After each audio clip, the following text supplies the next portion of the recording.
All right. So as I said, we have good evening for our webinar on data centers, and we have three excellent speakers this evening. Jonathan Kumi is a researcher, author, lecturer, and entrepreneur whose work spans climate solutions, critical thinking skills, and the energy and environmental effects of information technology. Dr. Kumi holds MS and PhD degrees from the Energy and Resources Group at UC Berkeley and an AB in History and Science from Harvard University. Welcome, Dr. Kumi. Next, we have Kasia Tarzinska.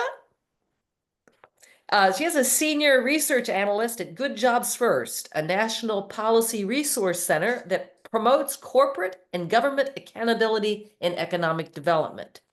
And then we have Scott Banbury, who is the Tennessee chapter of the Sierra Club's conservation director and the state lobbyist. He's a very busy fellow. Scott has helped form and grow numerous local and regional organizations, including the Tennessee Clean Water Network, Tennessee Forest Council, Frack Free Tennessee, Protect Our Aquifer, and the Dogwood Alliance. So let's just say thank you for everybody. Then let's get started. Jonathan, will you kick us off, please? I'm happy to do it, Marilyn. I just want to note that I've been seeing a bunch of people join the waiting room, and I've been admitting them. But while I'm talking, you're going to need to Aren't do you that, delightful? Thank you. saving everyone a little time. All right, so I'm going to try sharing my screen here to get started. My job is to give kind of the high-level national overview, and then I think we'll get more and more granular as we move along. I'm going to talk to you today about a report that I did in collaboration with folks at the Bipartisan Policy Center in Washington. And it summarizes some of the key issues around demand growth and data centers. And I'll give you a high level view of that. And hopefully by the end of it, you'll have a better idea of what's actually happening out there. Let's see if it will. How do I? Oh, there we go. Okay, good. I clicked that way. Okay, so this is the report that we did. It's available for free download at that link. I think Marilyn, you'll be posting the slides, I assume, or yeah. So hopefully that people can just go to that. But it's a relatively short report, and it's reasonably well written. So I think it should, for lay people, it should be relatively approachable and give you an idea of what's been going on. If you've been following the news, you've of course seen many headlines like these. Explosive demand is a common phrase. Surging power use, booming AI demands, sustainability havoc, ecological impacts of computation, and so on. And the question is, what's really happening? And my preference is always to look at the data rather than breathless headlines. And so this graph shows on the x-axis there's time, so we have years there starting in 1950. On the y-axis it's an index, so everything is a ratio compared to 1973. And there are three things that are plotted here. One is primary energy consumption, another is electricity consumption in green, and the other is GDP, a measure of economic activity. And so the big question is, if there is all this explosive demand growth, is it showing up in the statistics? These data go through 2024. That's the last full year that we have. And most people don't realize that in 2023, electricity use in the US was actually lower than in 2022, and it was about the same level as 2018. So not a whole lot of growth from basically no growth from 2018 to 2023. In 2024, there was about a 2.3% increase in electricity consumption, but relatively modest growth at the national level. Of course, in different regions, there's different stories, and in some places there's more growth, in some places there's less. So that's kind of the high level picture on electricity consumption. At least right now at the national level, we're not seeing explosive growth of any kind. And so that's an important piece of context to consider when you're thinking about this issue. more context, so I dug into the global data on computer electricity use. This is for a different paper that is still under review.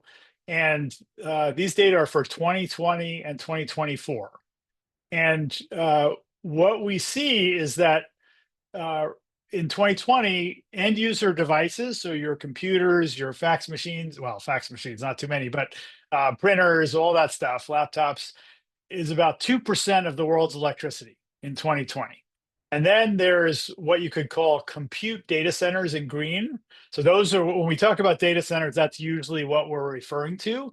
And then there's a whole nother class of data centers called communication data centers, because the old telephone network has all been converted to voice over IP, and it's all data centers too. But those are generally treated separately. And each of those in 2020 was about 1% or so of the world's electricity. And then cryptocurrency was about half of 1% in 2020. So that kind of gives you the order of magnitude in 2020. Now, 2020 was a weird year, and it was a little while ago before the AI boom and so on. But roughly 4 to 5% of the world's electricity in 2020 was all computers. So that's context. Whenever people are talking about demand growth from data centers, they're usually talking about the compute data centers. But you have to remember that it's starting from a relatively small base globally. It's about 1% in 2020. There was an analysis by the International Energy Agency that showed in 2024 that there were about 1.5% of the world's electricity was compute data centers. So 50% growth in 4 years.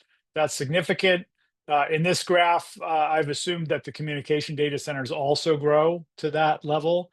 And cryptocurrency grew, and end user devices are pretty much the same because they keep getting way more efficient. So pretty much we're at about 6% of the world's electricity in 2024. So even if compute data centers are growing really fast, they're starting from a relatively small base, and it's very unlikely that they're going to drive aggregate electricity use to the levels that some of the breathless headlines would indicate. Another piece of context is that total electricity use in the US is expected to grow, but it's not just data centers. Data centers are just one of the potential sources of growth. And so as we electrify transportation, as we electrify heating, as we electrify in buildings, as we electrify industrial processes, those will also cause demand to grow. Electricity demand in the US has basically been flat for the last 10 or 20 years, but there's a pretty strong case for some growth in electricity going forward, in part because of data centers, but also because of these other things. But it's not explosive growth, it's growth, 2-3% a year. And that's different than it has been in the last 10 or 20 years, but it's definitely something that the industry can handle, and definitely something that has been handled in the past. So what's next? Nobody has any idea how much electricity use and emissions will go up because of AI deployments. Nobody has any idea. There's a bunch of people who like to do these simple-minded extrapolations, and they make claims that sound very confident, but nobody knows. And the tension is that for AI deployments, people are really excited about these chatbots and these large learning models. Those are the ones, though, with the highest cost, the highest electricity use, the highest emissions, but they also have the most uncertain business prospects. So there are real questions about reliability of these tools, because they keep giving crazy answers. They keep telling you to eat rocks and put glue in your pizza and do other weird things. So that's a real issue. There are legal issues around copyright. There's legal issues about liability. If a company, a company's responsible for the action of its agents, be they computer or human, if the chatbot gives a customer crazy answers, who's responsible? Well, probably the company that deployed the large learning model. So those kind of issues need to be worked out. And it is by no means certain that the rosy projections about how much use these models will see will necessarily come to pass.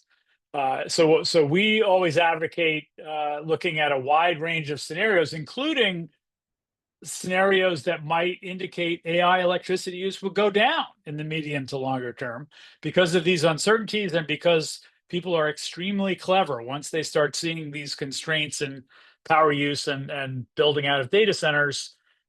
People figure out clever ways to get around them, and oftentimes that means a lot of efficiency improvements beyond what people would have thought. These naive extrapolations that you see from people who ought to know better at McKinsey and some other places, they're a recipe for disaster, as they have been in the past. And we have an analog to this. In the mid 1990s, there was this idea that the internet, data flows over the internet, doubled every 100 days. And the leaders of the fiber optic community, the telecommunications companies, they kept repeating this mantra over and over and over again, basically telling the investment analysts, we can't possibly build the fiber optic network as fast as people are going to use it. So just let us keep building. And they did do that. But unfortunately, it was based on a false premise, because there was a time in 1995 for 6 months when the internet doubled every 100 days. But before that and after that, it doubled every year. And that's the difference between 100% growth in a year and 1,000% growth in a year. And by the year 2000, 97% of the fiber network was not being used. And so this is a cautionary tale for people to consider, because when you do these naive short-term extrapolations, you can end up with pretty crazy outcomes. So another important thing to keep in mind is that growth in data use, in data transfers, computations, or investments do not necessarily imply growth in computing electricity use. That's because there's two terms. There's the growth in the service demand, how many computations we need, and then there's the growth in efficiency. And if the computations grow faster than the growth in efficiency, electricity use will go up. But historically, we've certainly had cases where computations are completely offset. Growth in computations are completely offset by efficiency. That was true from 2010 to 2018 globally and in the US. And that could happen again. But certainly we're right now in an era of growth, at least regionally. So actual data shows no rapid increases in US electricity use to 2023, modest growth to 2024. There's data indicating growth locally in some states, Virginia, Texas, Georgia, a couple of other places. You hear stories about utility forecasts. They're expecting massive growth. Like in Georgia, they're saying growth is going to be 75% of total demand over 10 or 15 years.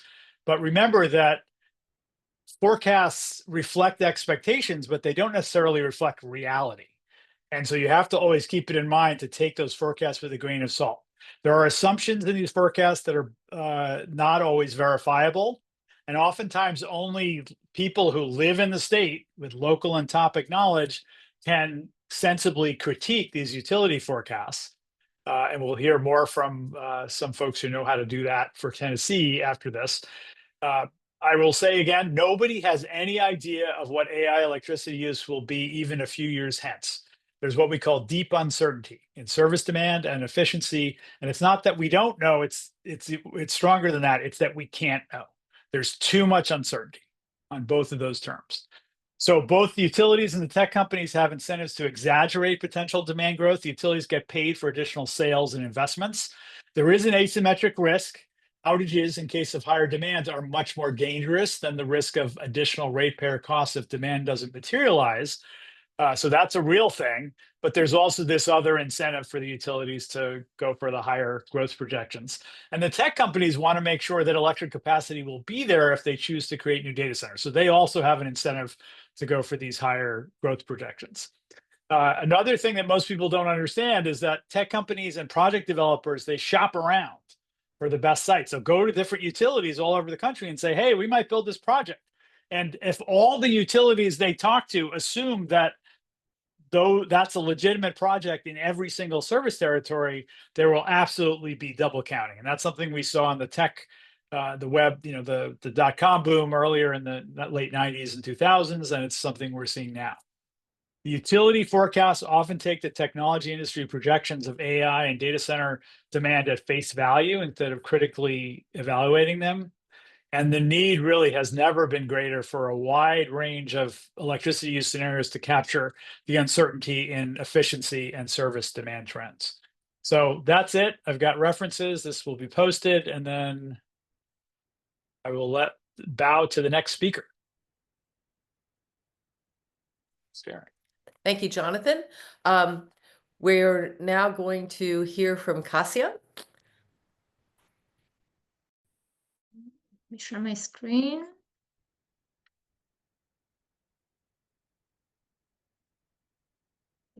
Can you see it?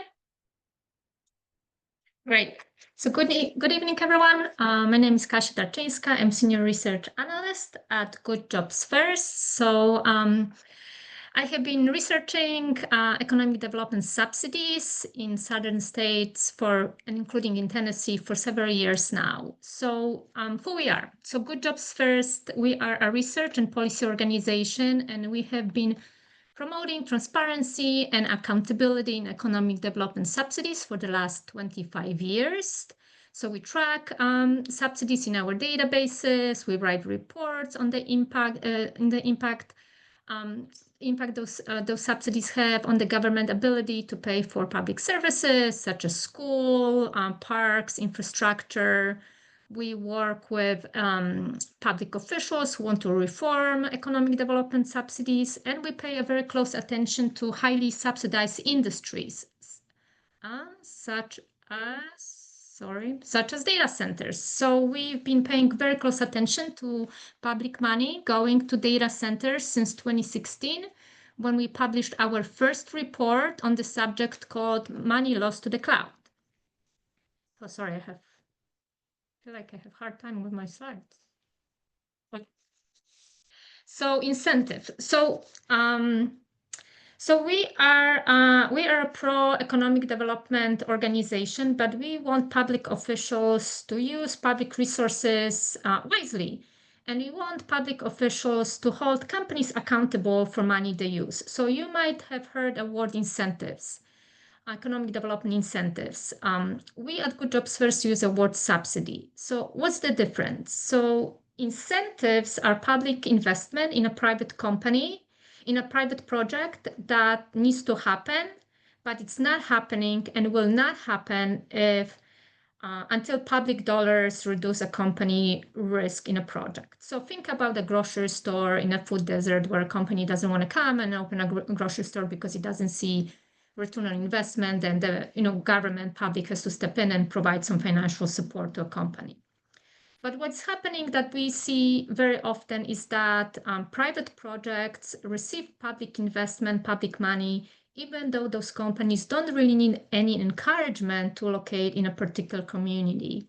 We also see very often situation when a company decides to first where they want to locate, and then only after that they ask for public assistance. So because of that, we use a word subsidy. So what are subsidies? So subsidies are any form of public financial support that goes to a private project, private company.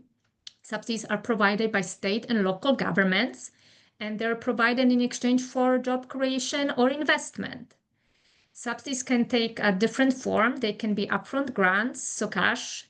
It can be infrastructure development, workforce development programs, but often subsidies are in the form of tax break.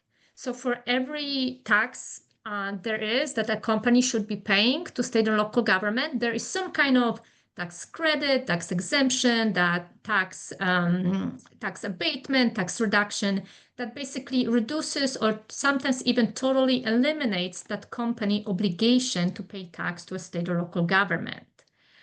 And all of these subsidies tend to be layered on top of each other for big projects.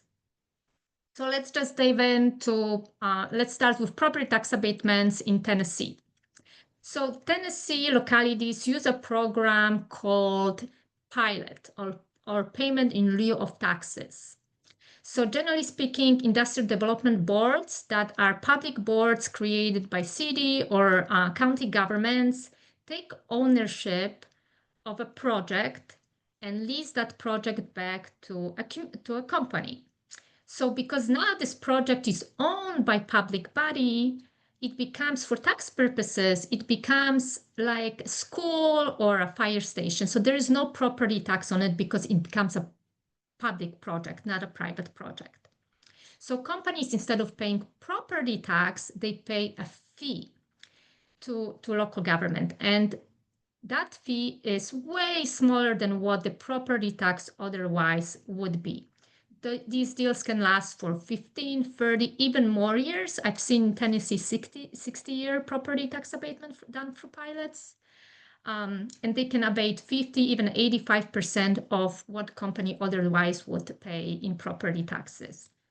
And a common problem with these deals in Tennessee is lack of transparency. So we know very little sometimes about which companies are applying for these tax abatements through pilots, how much money they're getting, and in return for what. So let me give you an example. So Meta has a data center complex in Gallatin, which is outside of Nashville. And since 2020, they had a pilot agreement, actually 8 pilot agreements with the local community there, with Gallatin. And that agreement is for 20-year property tax break. So, but when you look at some of the documents that are out there, you don't see Meta anywhere. What you see is Project Woolhawk. So it's not very unusual for big tech companies like Meta or Google, Amazon to hide their names behind project code names like that or LLC and LLCs. We know it is a Meta, that Woolhawk is Meta, because my organization had done some research into it, and we were able to connect that Meta is a parent company of Woolhawk. And here I have a screenshot from one of our databases called Subsidy Tracker, where we collect information on subsidy awards. And you can see that we don't know how much money Meta is getting through this property tax abatement with the local community. We know how much they're paying in pilots, so those fees, but we do not know how much money they're getting through property tax abatement. And some of these abatements can be really, really large. So just to give you an example from from North Carolina, Google in Caldwell County, North Carolina, paid $5 million in property taxes over 9 years, but received $73 million in subsidies during the same time. So these subsidies can be really expensive. Another profitable subsidy to data centers are sales and use tax exemptions. And so basically every time data center company buys equipment for data centers, so computer hardware, cables, shelves, standby generators, anything, they don't pay sales tax. They receive a full tax breaks on sales tax for that equipment. And companies replace that equipment every few years. So they spend billions of dollars every few years to buy new equipment, replace equipment in data centers. So these subsidy programs are specifically created for the industry, and then more than 30 states have them now, including Tennessee. Those programs can last for decades, but in case of Tennessee, once a company is approved for this program, they can benefit from the sales tax exemption forever. It's indefinite. So as long as Meta, for example, is in Tennessee, and as long as they buy equipment for the data centers, they will never, ever pay sales tax when they buy that equipment in your state. And there is no limit to how much companies can receive for this tax break. So because these programs are so controversial, my organization looked into the cost of these programs not too long ago, and we published a report on this. And I'm going to give you just some highlights from the report, and I will point what we found for Tennessee.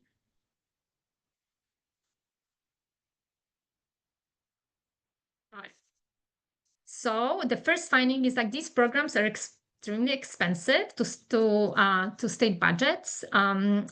10 states spends $100 million a year or more on these programs. So Tennessee has the 10th highest cost of this type of a program, subsidy program, that we were able to document. So it's over, so Tennessee in 2025, they forgone $103 million to sales and use tax exemptions for data centers.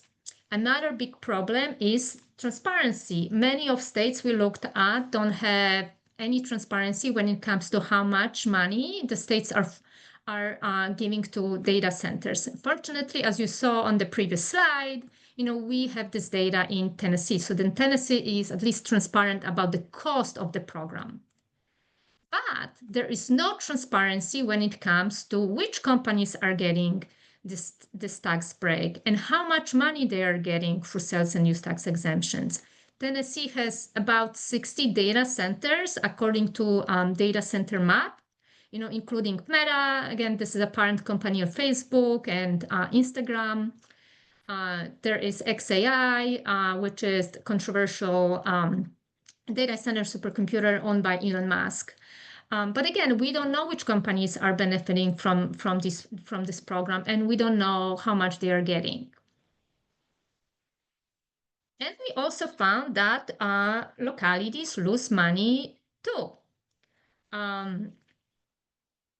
So these sales and use tax exemption programs, when they abate not only state level taxes, sales tax, but they also abate local share of sales tax. So Tennessee, so the Tennessee Department of Revenue estimated that localities in Tennessee that host data centers, they've lost about $27.5 million in 2025 to this tax break. This is on top of the $77 million that the state government lost to sales and use tax exemptions for data centers.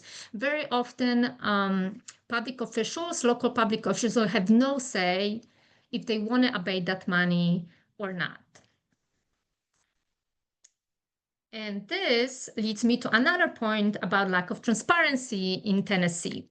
So most governmental units, so think about cities, counties, school districts, so governmental units that levy taxes, they have to disclose how much money they are using to economic development tax abatements.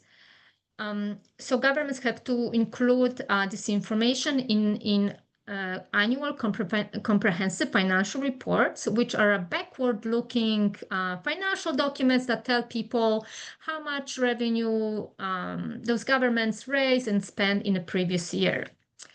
So they have to include this information if they abate that money by themselves or if they passively lose that revenue.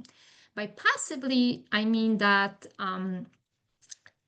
every time a government, so let's say a county, abates property tax for pilot deal, other governmental units are affected by that. So here I have an example from New Mexico, where the hypothetical $1,000 subsidy deal to a company affects not only Bernalillo County that passed that deal, but it and also affects the city of Albuquerque. It affects the local school district, local hospital district, community college district, and even the state of New Mexico. And this is also true for Tennessee, when the state level subsidy program abates, not only state taxes, but it also affects local jurisdictions. And what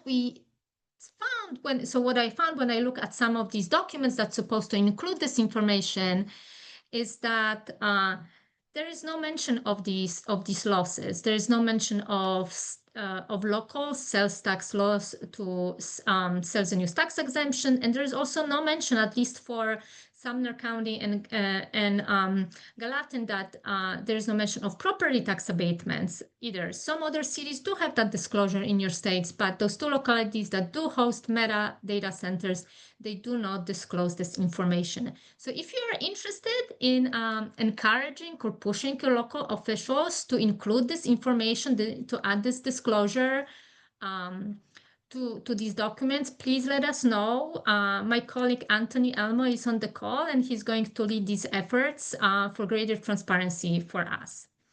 So just very quickly, I want to leave you with two thoughts. So there are real life consequences to these huge property, huge tax abatements for these very large projects, for these big tech companies who are, very powerful, very rich.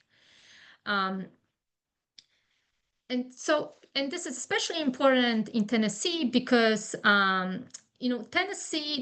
Tennessee relies quite heavily on sales tax. And not only Tennessee has this regressive taxation system where, rich and poor pay the same in sales taxes, on top of that, you have the system where, these big, very large tech companies I get these really huge tax breaks on the tax that is a principal source of state tax revenue.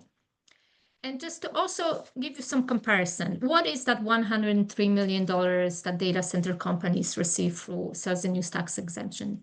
It's 4 times more than your state is spending on farmland conservation fund. That $103 million would pay for half of the bonuses for all pre-K-12 teachers in your states. $103 million is about the same as what your state is spending on recovery, on disaster recovery through governor's response and recovery fund. So it is quite a lot of money that goes to one industry. So thank you so much. I hope you enjoyed this presentation. I'm looking forward to your questions. Thank you, Kasia. Now we're going to move to Scott Banbury from the Sierra Club.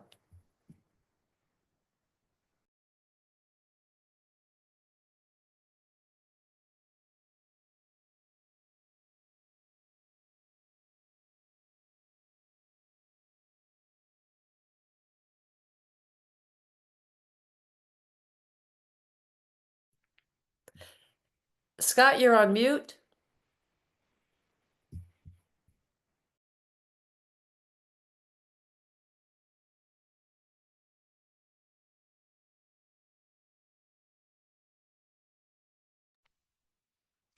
All right, I had to unshare because I could not see my mute button with my screen shared.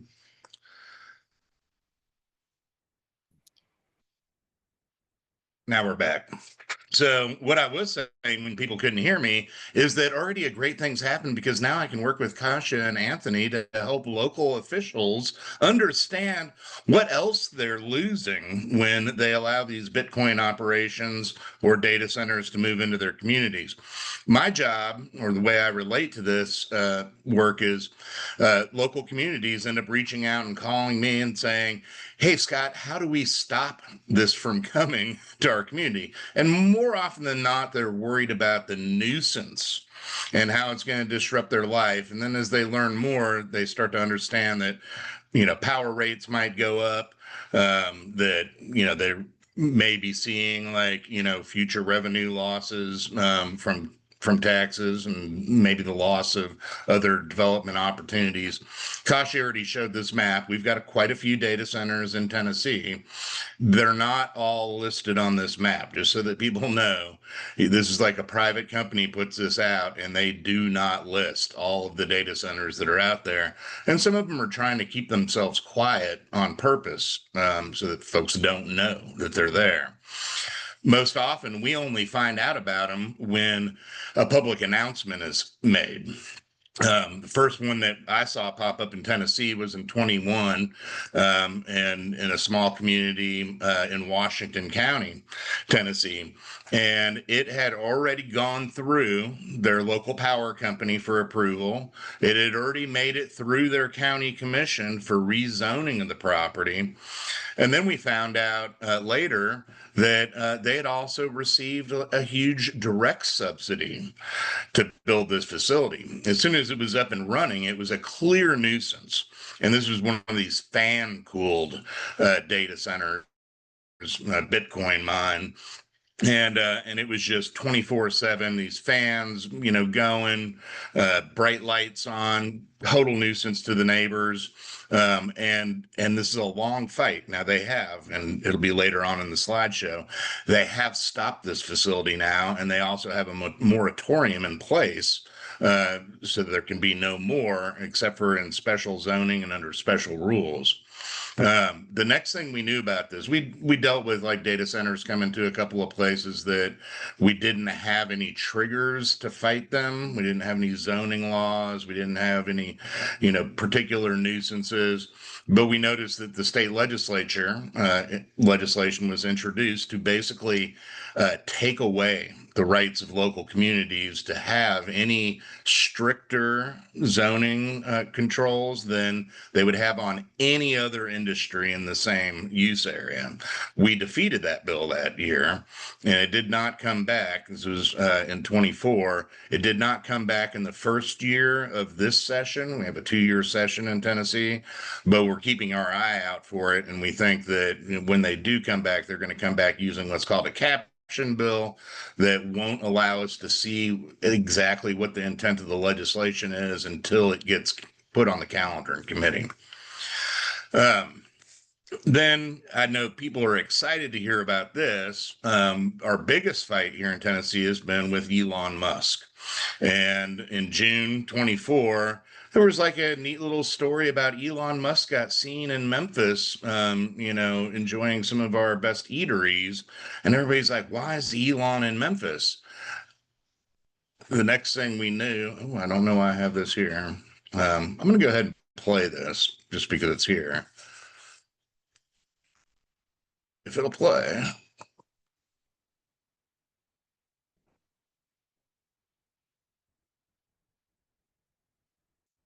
That's what Elon brought to Memphis. Within a month, we had these turbines operating. It's very ironic. They're called solar turbines. These are methane burning turbines that are extremely noisy. Luckily, this isn't that close to anybody's homes, but there is absolutely no pollution controls on these at all. That's important later on in the story here. Oops.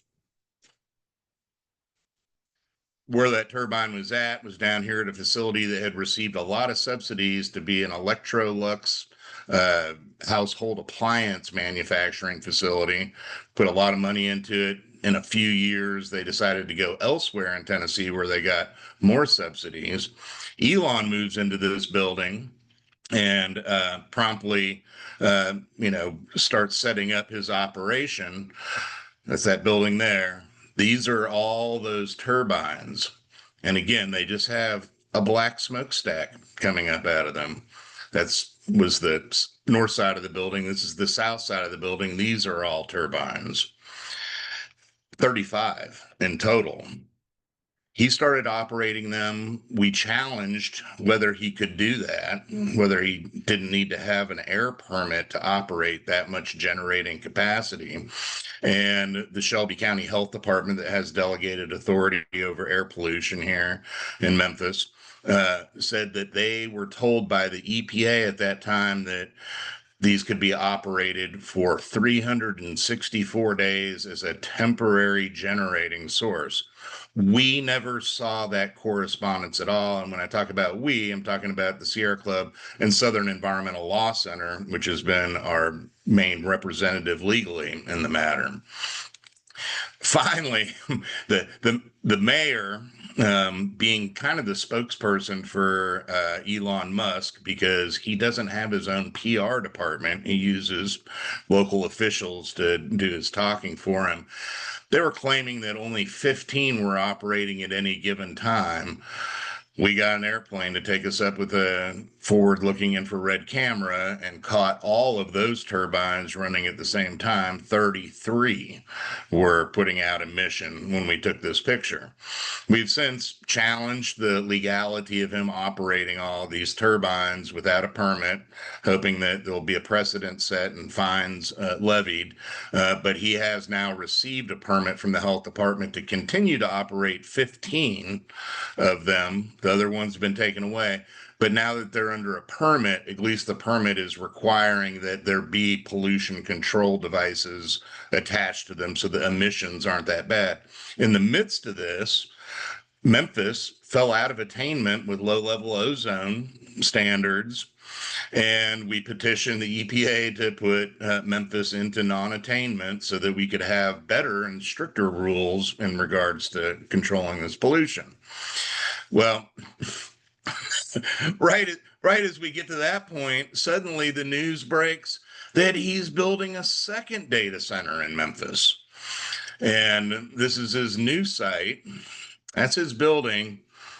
That's a TVA, Tennessee Valley Authority combined cycle power plant. And right on the other side of that plant is the state line between Tennessee and Mississippi. This was all beautiful forested land until he got a hold of it and decided he needs to cut everything down and I guess pave it over. So there's that state line. There's Elon's building. There's a optional special high school. There's a middle school. And we're very concerned. Hey, he's going to do the same thing. He's going to use turbines to power these operations. Even though the TVA power plant's right there, TVA doesn't have the capacity to serve Elon's demands. He's eventually demanding 1.8 gigawatts to power the computing here. At that other site, he's eventually, we think, this is just from him posting on X, going to want 900 megawatts. Our local power company in the TVA has so far approved 150 megawatts. So again, the power is not here. So they're not really paying attention to things. We started poking around again with that Southern Environmental Law Center's help, and we got a hold of this document that had been submitted to the EPA that was basically proposing the idea that they would have 1.56 gigawatts of generating capacity using turbines. And we're like, man, that's not going to happen in Memphis. We're out of attainment with low level ozone. Then we find out that he's going to generate the power in Mississippi. Mississippi does not have quite as stringent rules and processes as Tennessee does. And so to get perspective on that, again, there's that building, there's the state line. There was an old site down here that had been built by a private investor back in the early 2000s to be a peaker plant, to make money when electricity was really expensive. We had gotten that shut down. The TVA plant was also built by an investor, but TVA purchased it. And for folks that don't know, Tennessee Valley Authority is a quasi-federal agency, is subject to the Environmental Policy Act. So we have like a little bit of control over what they do, but not in Mississippi. And even though the TVA plant is right there, the rest of the surrounding area is all Entergy service area. So now we're looking at whether Entergy is going to be at all concerned that Elon's going to generate his own power here, and we don't know how that's going to play out in the Mississippi Public Service Commission. This is alongside that property that used to be a gas plant is back behind these trees.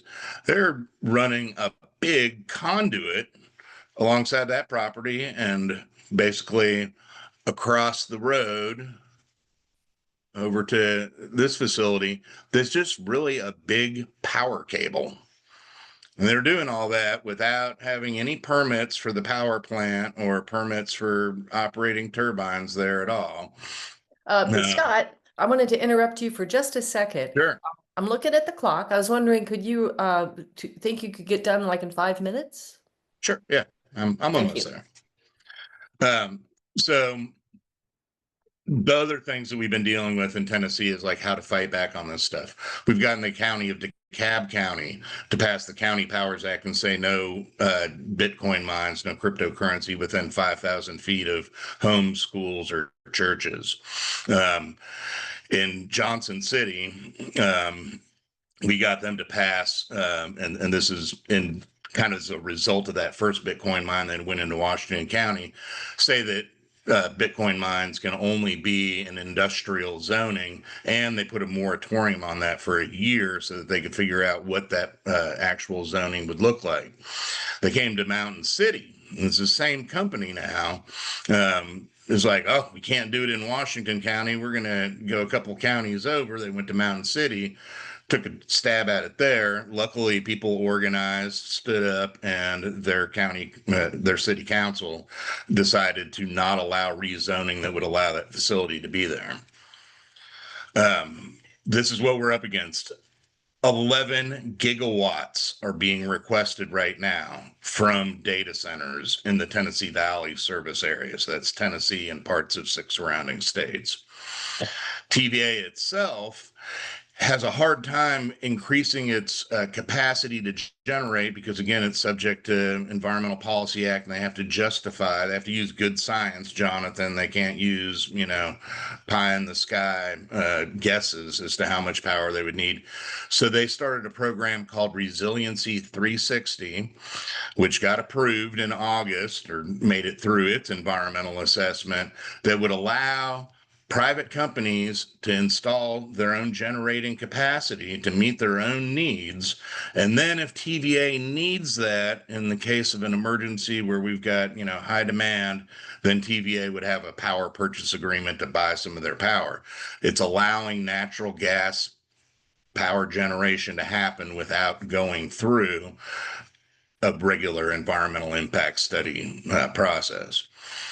And then this is what I always like to leave it with. Down here in Memphis, Elon Musk named his computer Colossus after a famous computer from a 1970 sci-fi movie, which is available on archive.org. If people know about archive.org, you can go there and watch this.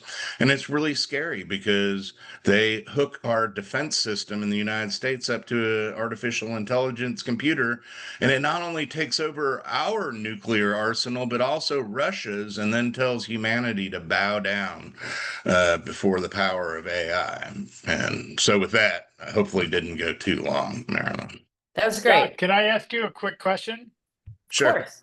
So the question is, if Elon Musk is generating power in Mississippi and shipping it to Tennessee, does that mean that he's then subject to regulation by FERC because it's interstate commerce? Like, isn't there something about shipping power We're- between states that is We're legally regulated figuring, differently? we're legally figuring that out right now, but it's just so new. And Yeah. the way Elon operates is he just does what he wants to do, and then changes things as he has to later. And right now, we are not stopping him, but he's building it and just saying I don't care to the rules. That's what he does. So I have a question for all of you, because we have a typical conundrum. People don't want this stuff in their backyard, and it's getting put in rural places where they don't have zoning, and so they don't have a choice, or in sort of disadvantaged areas of, of cities like in Memphis. So where should they put data centers? Because we're not going to go backwards. We're not going to, just not do AI, and unfortunately, crypto mining is here. So where should they be located? So down here in Memphis, and without turning my computer back or my slideshow back on, where he cited in Memphis, there are more than 1,400 acres of open land that is currently leased for basically hay production. He could have done it right. This could be done with renewable energy and batteries, with proper investment, but they don't want to make that investment up front. And that might go back to what Jonathan was saying, like they're not sure they're going to be around Memphis forever. They're just training up their AI right now. They might split town in a minute, and so they're not making the investment in long-term renewable energy. Yeah, so let me add to what Scott just said, because these companies have all the money in the world. And there's absolutely no reason why we should allow them to build natural gas turbines. We have a climate crisis, and we can't be building more fossil fuel plants. We can't be. And so right now, solar, wind, batteries are actually cheaper than building new fossil fuel plants. And they're getting cheaper every single day. And so the issue is a failure of regulation. Basically, these guys are doing the thing that they think they can do by themselves, and they're just ignoring the regulations. They're ignoring air pollution. They're ignoring all these other things. And there's no reason why we should, as a society, put up with that. You can site data centers in industrial areas, and that's fine. But, don't put them near houses, and don't use them as an excuse to build fossil fuel generation, because it is just unconscionable that they're doing this. And I find it appalling. I mean, I'm hearing people who I used to respect talking about how we need all different kinds of energy and so on. It's like, no, we don't. If you guys want to build data centers, there's no urgency that requires us to abandon our goals for climate change. And I just find it absurd. So it's really important for people to understand that new fossil fuel plants are not economic. And the people who are trying to keep old ones around that aren't economic either, or building new ones, they're forcing society to do this thing that is bad for society. And we shouldn't be standing for it. I would just add, Asya. yeah, I would just add that, yeah, it is also not only where, but how these projects are built. So not only, with renewable energy, but also, why don't you pay your fair share in taxes? That's my organization perspective. Why do we have to provide these subsidies to these really rich, powerful, again, global corporations that have more money than, some of the countries in this world? Why don't you hire people locally? There's no local hiring requirement for these companies. Why don't you, contract with local small businesses for some of the things? So it's about also how these projects are built. Like, why don't you work with local communities when you want to come? Why do you have to hide behind non-disclosure agreements, which are these agreements that tech company are pushing on public officials? And when public officials sign non-disclosure agreement, it means that they cannot discuss this project with the public. Not even, they cannot say which company is coming, how much money they're requesting, what zoning they're requesting. They cannot say anything. So why are these companies like pushing for this non-disclosure agreement? And why our officials are agreeing for all of this? Great. Thank you for all those answers. We have a question from Candace. I think this is to you, Scott. Is TVA seriously considering resurrecting nuclear power to satisfy demand? Oh, absolutely. And Absolutely, yeah. we have a contract now between Oikos, which is developing a small modular reactor at the Oak Ridge site, and Google. And Google bragged on that. It's carbon-free, clean energy. But It is. 2 points there. One, it's not totally clean. And two, it will take so long to bring that, online, to build it and actually provide power, that we're wasting time where we could be investing in renewable energy. I'm not seeing other questions. I got a couple of more that I could ask. Anyone else have a question they want to put for any or all of our speakers this evening? As often is the case, I know I always feel very saturated with information. And so it may be that you have a question later, or that you want to read some of the material that you received, because there's been a lot of excellent information shared with us this evening. One topic that didn't come up, but I've certainly read about it, and I think it happens maybe a little bit more when sites are abandoned, but there's quite a lot of what's, e-waste, just, extra parts and bits that it is. How big a problem is that? And I don't know who that really should answer that, so I'll just throw it open. Jonathan, you're on mute. Okay, here I am. Okay, so in general, the tech industry has been pretty good about reusing equipment. Mhm. And so I have a friend, actually, Dean Nelson, who started a company to use old servers. He basically, he calls it low cost, low carbon compute. And if you have enough old servers, you can do a lot of important things, and he buys them used. Mm. And so the tech industry, when there's a resource, they will very often buy it and use it again. And so batteries get recycled, and so generally they haven't been bad citizens in in the ways that they're using the materials and stuff. So they're generally pretty good about that, just because there's a big economic incentive, and they're good about efficiency for the facilities. But in the last few years with this AI frenzy, there's been kind of an abandonment of, you know, some of the principles that these companies have followed pretty well till now. They've been leaders in renewable energy, like Google and Amazon and these other companies. They've been sourcing renewable energy that would not otherwise have been built. And so that's what they need to keep doing, but a whole lot more of it. If they really want to build more data centers, in my view, they should be focusing on sourcing a lot more renewable power, and that's it. And I'm not going to argue with you on that, Jonathan, but from some of my friends that are actually in the industry, they run these things into the ground now.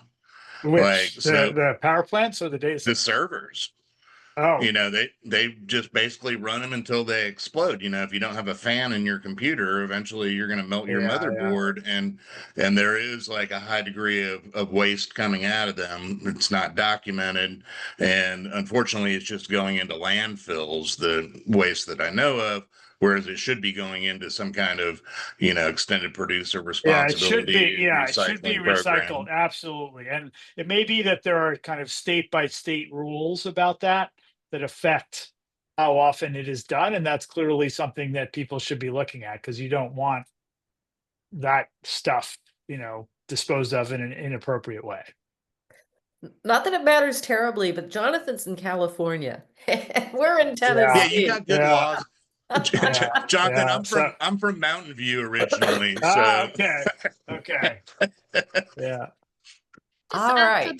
to this very quickly, that there is also the water issue, and I'm not Oh, an yes. expert on water and how data centers use water, but there's a huge secrecy over how much water data center yeah. use. Companies don't want to share this information. And It's very difficult to know how much water they use, and you know what happens after the water is used. So Scott, but you know better. yeah, you know, so that is one good thing we got out of Elon. We actually, you know, cajoled him into building a gray water treatment facility to serve his water needs at the first site that I showed you. And he also built it big enough so that it can serve Tennessee Valley Authority's combined cycle plant needs at that site.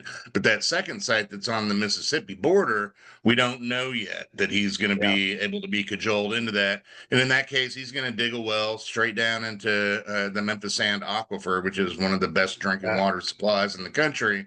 And it's to the tune of like, you know, 3.5 million gallons a day at that first site. The second site's bigger, maybe more. And then we're starting to see that in the rural communities too, because people, you know, have hit on this noise of the fans. And so they're now talking about immersion cooling. And so, but in, you know, middle and east Tennessee, that means that you're tapping into river water. We've already got some conservation issues there, or you're digging down into, you know, karst, into underground aquifers that, you know, are pretty sensitive. And again, water conservation is super important in Tennessee right now. So Yeah, thank so you one for thing I would reminding me add, about that. yeah, that's a really important issue. One thing I will add to it is that many of these companies do use reclaimed water in some of their facilities. It's not universal, but the use of municipal wastewater is actually very common and very highly developed. It's a proven technology, and whether people are required to do it or not is the question, right?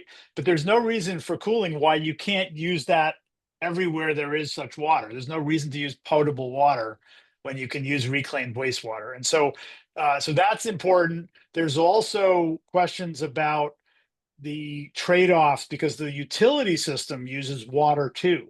And so if you have an air-cooled data center that is less efficient, that uses more electricity, then you're actually using a lot more water, right? And so it's not just a question of data center water use on site. There's also this system question of the utility industry, power generation uses water. And so we need to start thinking more holistically about those kind of questions. So it's efficiency trade-offs, and it's also all water is not the same. And if you're using reclaimed, recycled water, that's much, much better than if you're And, pulling and, water out of an aquifer. And I'm going to say that, you know, we don't think Elon's building the gray water recycling facility because he's super nice. It's because Yeah. we wouldn't let him dig wells into our aquifer, Yeah. and he put a bunch of chillers on the roof so that he could have a closed loop system. Yeah. Yeah. And that was costing him big bucks. You Yeah. know? It's much less efficient. It's much less efficient. Well, So, on that note, I don't see any other questions, so I'm just going to ask everyone to thank our wonderful speakers this evening on a very important and complicated topic that the headlines do sort of simplify. And I appreciate the depth in which you all discussed and shared with us this evening. So thank you one and all. And to everybody else, good night. thank you.